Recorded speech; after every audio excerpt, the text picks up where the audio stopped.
부산 브리핑입니다.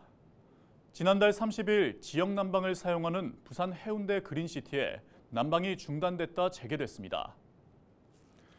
부산환경공단은 열수송배관에서 누수를 감지한 뒤 낮 12시부터 긴급 보수 작업에 들어갔다고 밝혔습니다.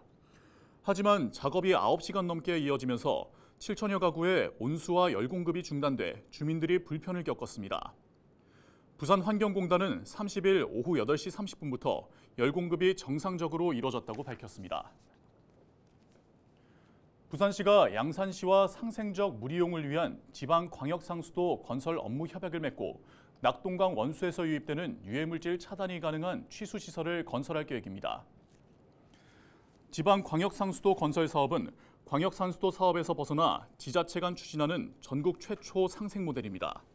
시와 양산시는 기존 노후한 물금과 양산 신도시 취수시설에 해당 모델을 적용해 2025년 12월 준공할 예정입니다.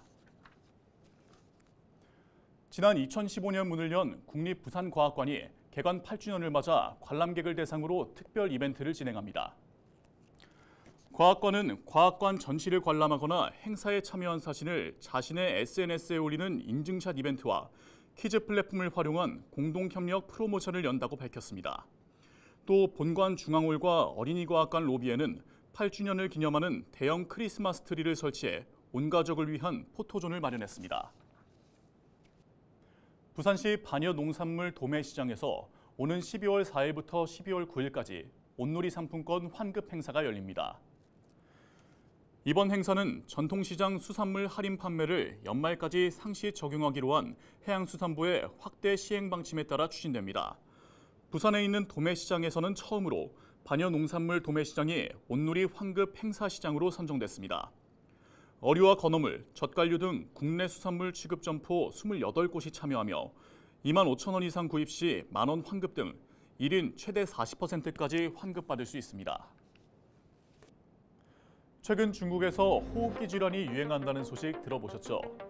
이 중에는 코로나19처럼 폐렴을 일으키는 바이러스도 있어 전 세계가 신경을 곤두세우고 있습니다. 이 중 전 세계가 가장 주목하고 있는 바이러스가 바로 미코플라스마인데요. 원래 겨울철에 몇 년 주기로 유행하던 바이러스가 올해는 여름부터 유행했습니다. 이 바이러스는 주로 면역력이 약한 어린이 위주로 감염되고 증상은 발열과 두통, 기침 등 감기랑 매우 흡사합니다.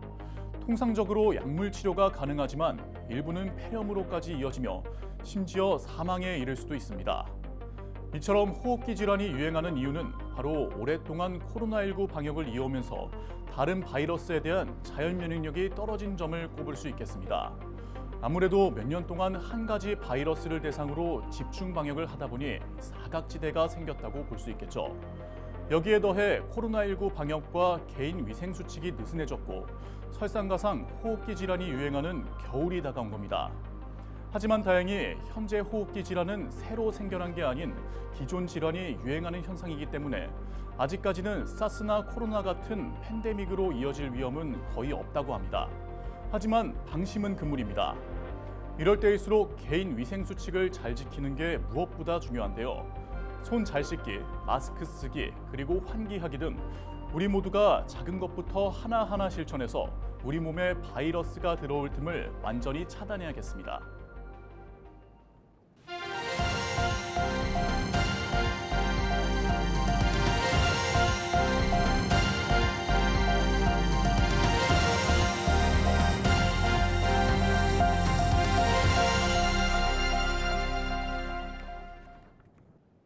부산지방해양수산청이 겨울철 해양사고와 시설물 피해를 예방하기 위한 계획을 수립해 시행합니다. 겨울철은 풍랑특보 등 기상악화로 대형 사고가 잦아 인명사고가 가장 많이 발생하고 있습니다. 부산해수청은 주로 선박 간 충돌, 화재, 폭발 등으로 인한 사고가 많아 중점 관리가 필요하다고 설명했습니다. 2018년부터 2022년까지 최근 5년간 부산항 해양사고 사망 실종 사고는 겨울철이 4건으로 가장 많았고 부산항 화재 사고 비율 역시 겨울철이 16%로 가장 높았습니다.